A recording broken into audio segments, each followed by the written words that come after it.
Yesterday வேர்க்கடல பாட்டிலேருந்து வேர்க்கடல சட்னி பண்ணும்போது பக்கத்துலேயே பொட்டுக்கடலை இருந்துட்டு என்னை இன்றைக்கி சட்னி பண்ணு அப்படின்ட்டுது.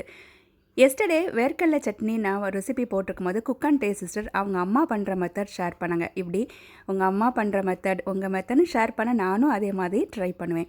பொட்டுக்கடலை சட்னிக்கு பொட்டுக்கடலை, தேங்காய், பச்சை மிளகாய், உப்பு எல்லாமே கொஞ்சமாக தண்ணி போட்டு நல்லா அரைச்சிட்டு வந்துட்டு தாளிக்கிறதுக்கு நல்லெண்ணெய் போட்டு கடுகு, உளுத்தம் பருப்பு, வத்தல், கருவேப்பிலை இவ்வளோ போட்டு தாளிச்சாச்சுன்னா பொட்டுக்கடலை சட்னி ரெடி. எங்கள் ஊரில் நாங்கள் பொட்டுக்கடலையை பொரிக்கடலை அப்படின்னு சொல்லுவோம். என் பசங்களுக்கு உடையிற தோசையும் உடையாத பூரியும் சின்ன வயசில் கேட்பாங்க.